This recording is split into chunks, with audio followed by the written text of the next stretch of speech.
Hey guys, hope you're enjoying the Tim Gray Talk Show. Make sure to hit that like and subscribe button for more special guests, more content, more videos. We'll see you soon. Life's too short, I'm on the run, but to my eyes you are the sunshine, sunshine, sunshine. We want to welcome you back to another episode of the Tim Gray Talk Show. This is actually our first episode in what is known as Black History Month. We celebrate all the contributions and achievements of our country's black population and their role in U.S. history. Speaking of history, today's guest is very unique because she made history herself in 2016 by becoming the first female mayor of the second largest city in Michigan, Grand Rapids. Some of her achievements include Crain's 100 Most Influential Women, Grand Rapids Business Journal's 50 Most Influential Women in West Michigan, National Forum for Black Public Administrators, Leadership Excellence Award, 5-time recipient of Grand Rapids Business Journal's 40 Under 40 distinction, and so much more. So we're going to get into all that in this episode. So let's welcome to the set Mayor Rosalynn Bliss. Thank you so much for being a part. I got to ask before we start, who's going to win the Super Bowl? Oh, goodness.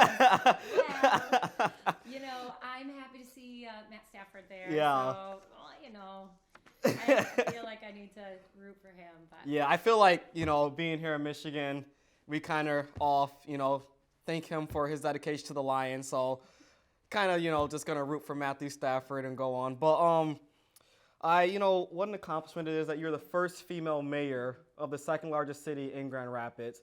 Can you kind of, Michigan, can you kind of describe, what that meant to you?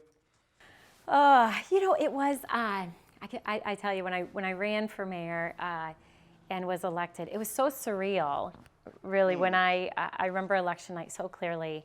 Of course, I was ecstatic that I won, but it really was surreal. And I had an election night party over at Link in their big banquet room, and the room was filled. And I had a lot of women who had worked on my campaign, supported me over the years, because I was a city commissioner for 10 years. And I just thought, I'm so grateful to win, to be an example for every other young girl and woman who wants to potentially run. Pave that way. Yeah. So it was humbling, but I think surreal is the best feeling I can attest, or I can attach to it. And the other thing, with being the first, I always have felt this huge sense of responsibility. I know that my success will have an impact on other women who want to run. Yes. So it's important for me that there's a woman that comes after me. And so I kind of feel this extra responsibility to do the best that I can do, so that it doesn't, so that it's a positive for the next woman to run versus a detriment. Definitely. Well, that's good. I'm sure there's a lot of young girls who, aspire, maybe not even just to be the mayor, but even, president, governor, and you're a very prime example of paving that way.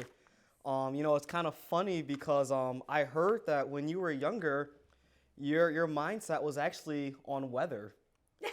It was. Oh, you did do some research about me. Yeah, so when I was a kid, I was, I don't know, probably 10, 11 years old. And it was the very first time that I saw the Northern Lights. And I remember being outside with my older brother, Robert, and I was so amazed, like just amazed. And, then you learn about the Northern Lights. And so I just got really interested in weather and the sky. And yeah, I thought maybe I'd be a meteorologist.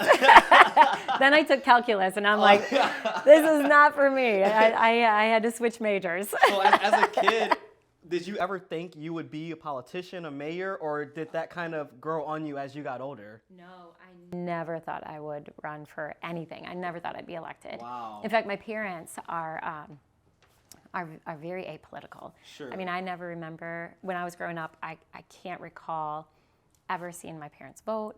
So my dad's a Vietnam vet, and he and his brother were drafted into the war. Okay. And when he came back from Vietnam, just really struggled, you know, Sure. like so many vets with trauma. And my Uncle Clarence, who had gone to war, had died. And my dad just grew up kind of anti-government, anti-war, you know. Now, wasn't your father a brick mason? Is Yeah. that correct? Yeah. Okay, yes. Yeah. Okay. Yeah, he was a brick mason. And funny story, when I was running for office my very first time, so this is back in 2005, I was knocking on doors, and somebody said to me, oh, well, you definitely have my vote because your dad's a mason. And I go, and it took me a minute. I think he thought he was like part of the Masons. Was that a gang or something related? You know, it's like the club. Yeah. And I'm like, no, my dad was a brick mason. Right, He was right. like laid brick. little misinterpretation there. That's really funny. Yeah. Now, you're an inspiration, obviously, to so many young women and girls, but obviously to people in general.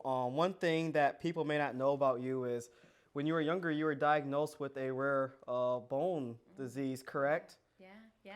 Can you kind of describe, you know, how that kind of shaped you, you know, that experience? Yeah. I think sometimes it's hard to even capture in all the ways it probably shaped me, and probably in ways I don't even appreciate to this day. Sure. But you're right. So when I was little, probably about 8 months old, my mom noticed that something was wrong with my legs, and I couldn't walk. I wasn't crawling. And so when I was probably about a year old, I was diagnosed with Blond's disease. It's a really rare form, and what I had was an extreme form of Blond's disease. So I was put in braces until I was about 3, and then the braces weren't effective. Sure. I still couldn't walk, and so I ended up going to University of Michigan Mont Children's Hospital. Spent a lot of my childhood there. Wow. And they started doing surgeries on my legs. So they would break my bones and put pins in. And this is in the late 70s, early 80s. So medicine was different then compared to what it is today. So they tried lots of different things without much success. And they did metal plates in my legs. And then right now I have metal rods in my legs. And then I had some complications from that, and ended up taking bone out of my back and my hips and putting it in my legs. So it was kind of like this saga of surgery after surgery. Definitely. A lot of time in a wheelchair and crutches. My last surgery was when I was 26. Oh, so, wow, that's awesome. Yeah, and 20 years ago now, but it seems like yesterday. Right. Now, have you had, how many total surgeries? I think, was it about 30 something? Yeah, a little less than that. So if you can't, I've had knee surgeries as well following my other surgeries. So, probably closer to like 25, 26. 25, okay, 26. Okay.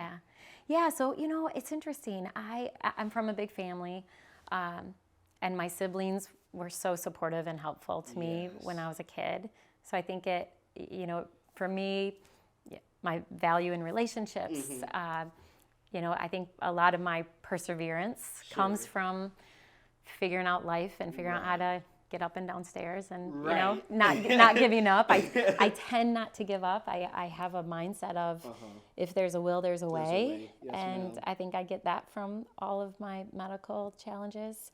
And the other thing is, I think for me, because I struggled so much as a kid, I learned the power that people can have on helping people.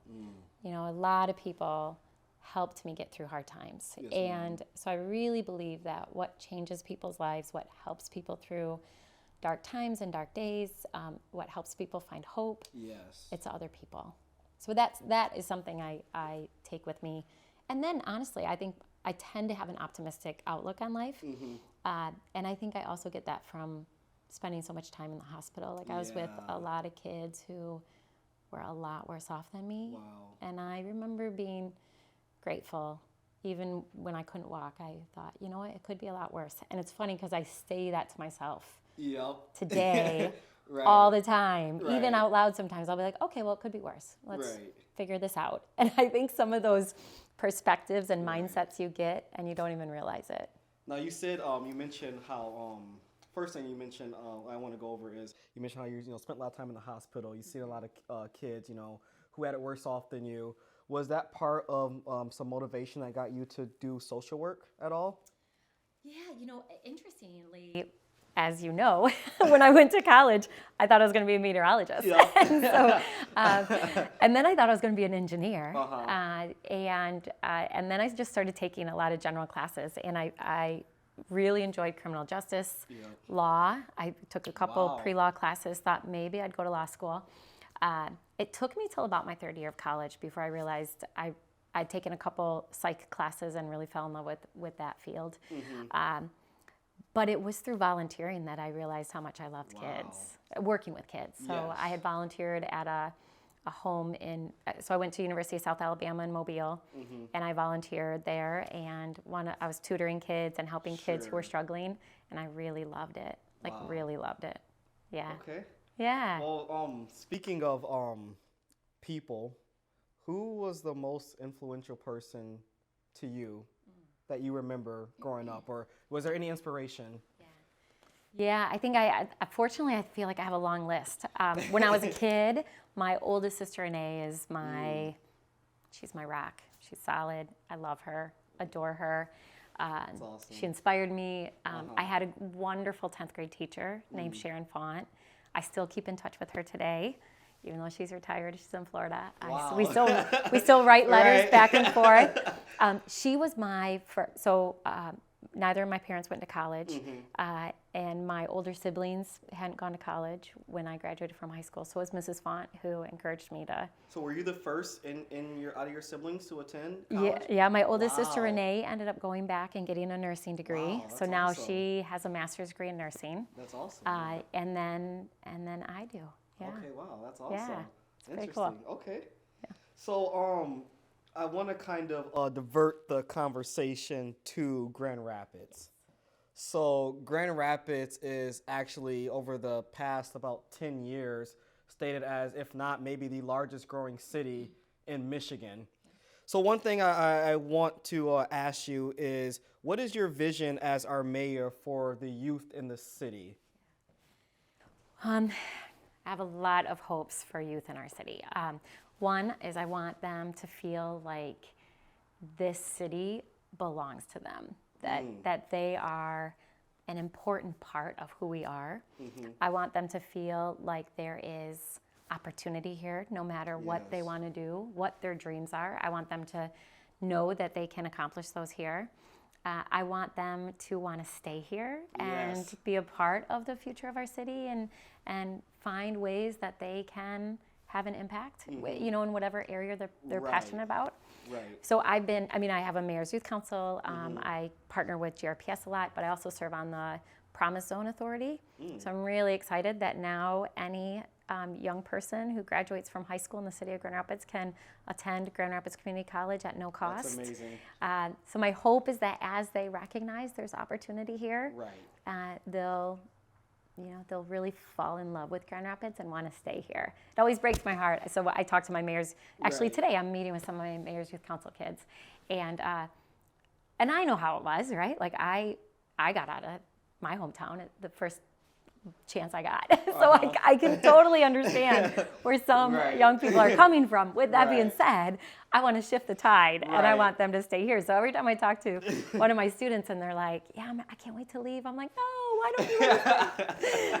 So it's helpful, informative to me to hear their thoughts about that. But. Right. And actually, it's funny you mentioned opportunity, you mentioned staying in the city, because obviously I work with a lot of creatives, and a lot of creatives when they're young, they have the mindset, I want to go to like a New York or a Los Angeles for the opportunity.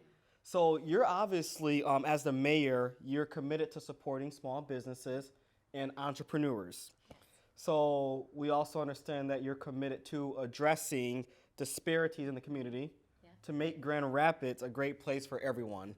So can you share any programs or any initiatives that have been put into place to help the social disparities for these minorities, maybe entrepreneurs and creatives in the city? Yeah, so that's been a real priority of mine since being mayor. So when you honestly, when you talk to people who live in Grand Rapids and then you look at the data, it's really clear that we continue to have these deep disparities largely based on race.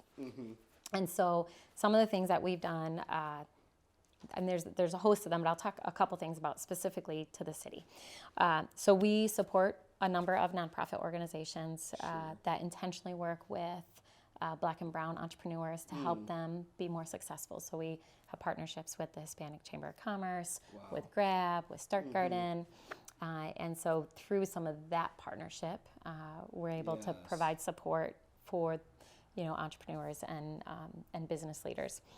The other thing that we have done internally is we've looked at, okay, what can we do internally at City Hall to be more supportive? So we added a position over in our planning department as a business liaison. Wow. That, my opinion has always been, you shouldn't have to call the mayor in order to get something done, right? Like you shouldn't have to have a connection or a relationship in order to get to the right person at City Hall. Right. So we have somebody that can help with getting a permit and getting through kind of the bureaucracy at City Hall. But then we also looked at how can we shift our procurement dollars. So the City of Grand Rapids, we spend millions of dollars every year purchasing things.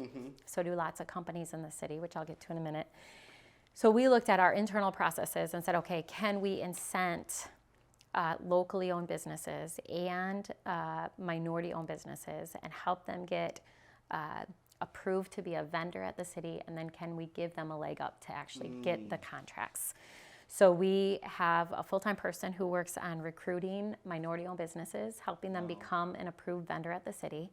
And then when we put something out to bid, if you are we call it micro-local business enterprise or MLBE, but if you are an MLBE and you're in the city and you're in one of our target areas of the city, which is largely the southeast side or a portion of the west side, then you get a 9% bid discount. Wow. Which is the most significant bid discount in the state of Michigan. Wow.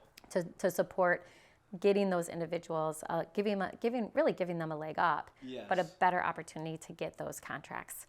And then last year, I worked with the Michigan Economic Development Corporation to do that at a broader sense. So we recruited big companies, Steelcase, Spectrum, Amway, other companies, said, how many millions of dollars are you spending on procurement? And if you shifted a portion of those to local businesses, including minority and women-owned businesses, the impact that you would have would be tremendous. Right. So we recruited local businesses and then the big companies, and we did a matchmaking. Wow. And really trying to get them to shift their dollars.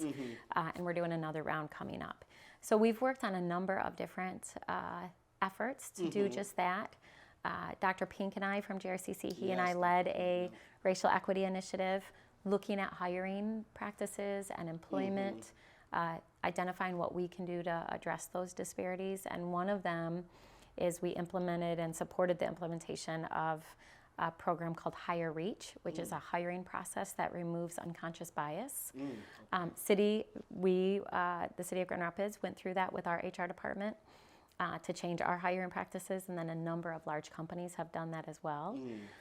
So again, it's in my opinion, it's a multi-pronged approach, right? Like we need to invest in communities, we need to empower people, we need to support them, make sure they have the resources, and then we need to be a part of making sure that there's greater wealth generation in our Black and Brown communities. So home ownership, business ownership, access to good paying jobs, those are all important elements. Yes, ma'am. Yeah. And I want to say thank you for your support.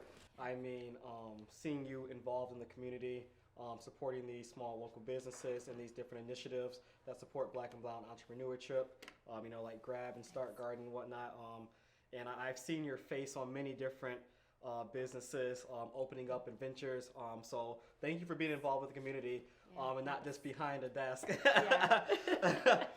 So one thing a lot of people want to know today, right now, what is your main priorities in Grand Rapids? Okay, well, here's the thing about me. I don't tend to have just one priority. So I've always been a multitasker, I think it's my social worker in me. Yes. I have a very holistic approach, and I know that it can't just be focused on one thing, that they're all interconnected. So some of my priorities for this year is we just created an affordable housing fund. and the city is putting $6 million into that. And my hope is that the board will be fully in place and will be making decisions on how to spend those dollars to support smaller scale affordable housing efforts. We just launched a participatory budgeting process. So we set aside $2 million, $1 million for the third ward, $600,000 for the first ward, $400,000 for the second ward, and we're allowing the community to submit ideas on how those dollars should be spent. Okay. And then, how do they submit those for our viewers watching? yes, there's a portal. So there's a website, there's a portal. You can submit your idea, and then people will take the top 12, 10 or 12. So we'll take the top ideas, and then the community will be able to vote on them. And then the highest vote getter, we will do that project. So it's the first time doing it. We'll evolve. We'll learn from that. That's a priority to me. We just launched Cure Violence with Urban League. So really preventing gun violence and violence is a priority. And then you probably saw we just hired a new police chief. Yes. So my hope is that this year we'll be able to continue to work on improving community police relations. And then a big project that I've been working on feels like a decade is the river restoration project. So to get through the permit process to actually start removing the dams in the river and restoring the rapids to the natural state. So that's about a $50 million project that we're working on. We're hopeful to break ground on an amphitheater.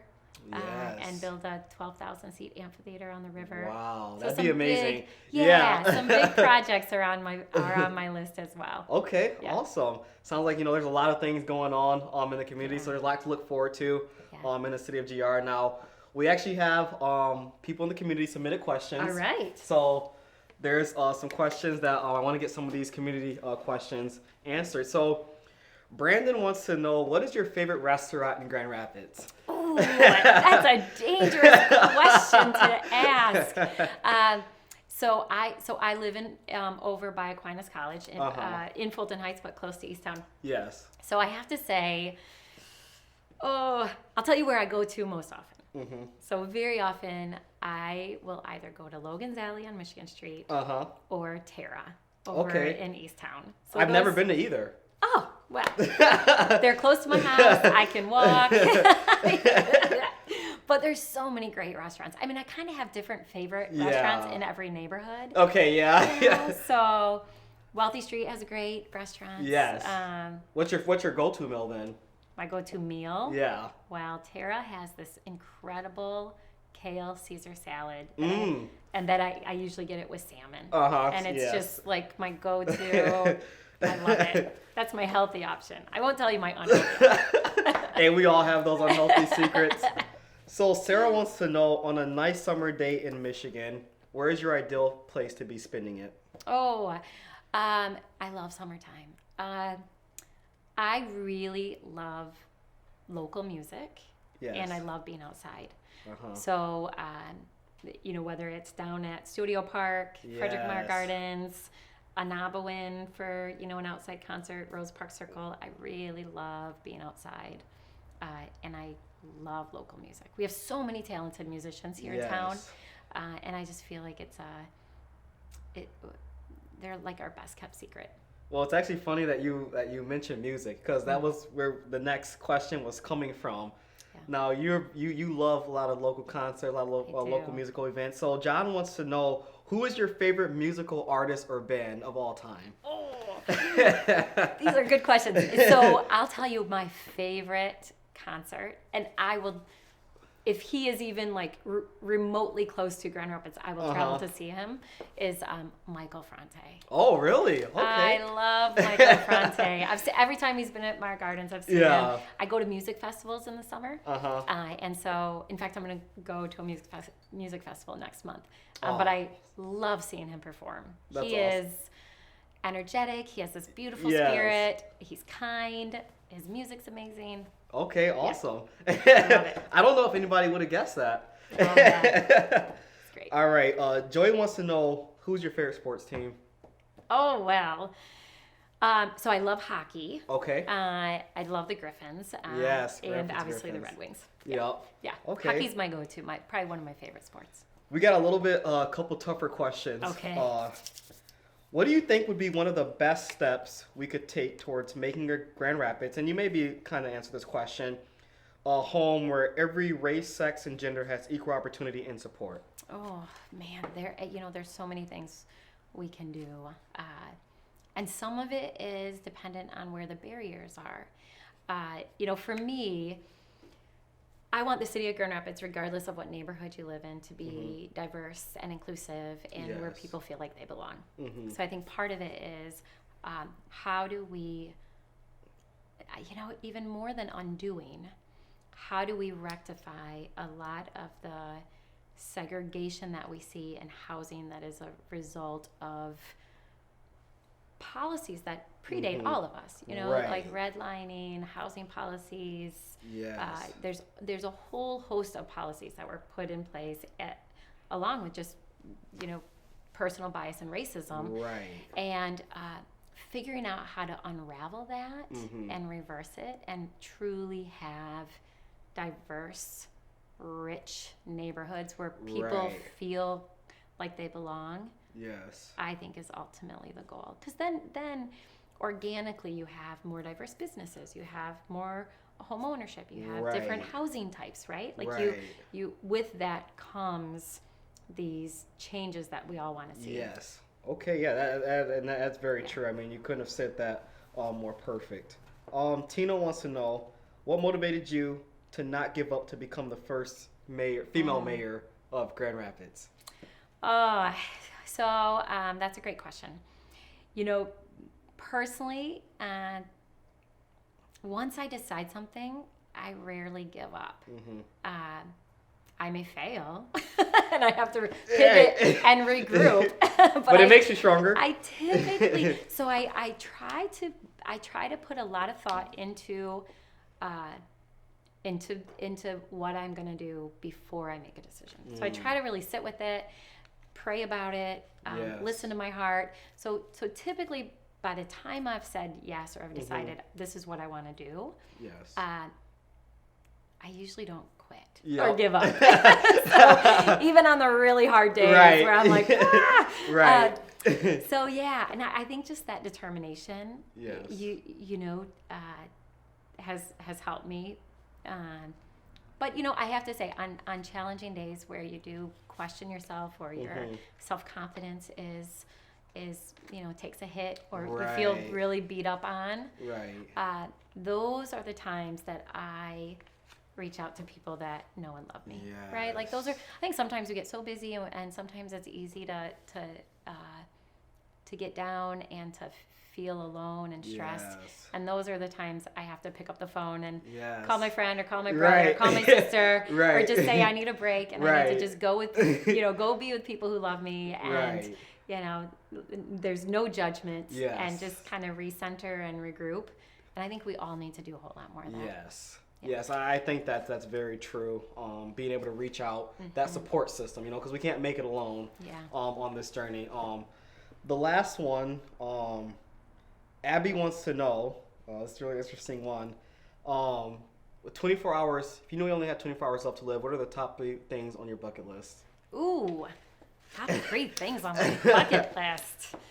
Oh man, that's a great question. If I knew I only had 24 hours, I'm not sure I would do anything except be with people that I love. But if there was something I really wanted to do. With your loved ones, too. Yeah, with my loved ones. I'm not crazy. Like, I don't want to jump out of an airplane or climb Mount Everest. I have no desire to do any of that. One of my bucket lists, I've always wanted to see all of the 7 wonders of the world. So I'd probably try to find me a private jet and go around the world and see those. Now, one of them is the Northern Lights. Yep. So that's off my list. Right. Yeah. So I would say that's probably it. Okay. Yeah. Well, we certainly thank you for coming on the show. We're getting ready to wrap up here. Before we wrap up, Mayor Bliss, I would like to leave you the opportunity to have any last words to the community, to our viewers, whatever that may be. Yeah. Well, first I want to thank you. Thanks for inviting me. Thanks for your commitment and love for our city. And I guess my final thought would be that if you're if you want to get engaged or you have questions for me, please reach out to my office. I try to be as accessible as possible, even though we're a large city of 200,000 people. I really want people to feel like they can share their thoughts with me. That helps me be a better public servant is when I hear from you. So please let me know. And if there's something you want to get engaged in at the city, let me know that too. Yes, ma'am. So I'm a part of appointing people to boards and commissions. I do a lot of community work. And I'm happy to connect you with ways that you can feel more engaged at the city. Well, thank you so much once again. I know you got a busy schedule, but thank you for taking time to the Tim Gray Talk Show. With that being said, we'll look forward to seeing you guys next week with a new guest. Have a great day. Because I don't know what's to come. Life's too short, I'm on the run, but to my eyes you are the sunshine.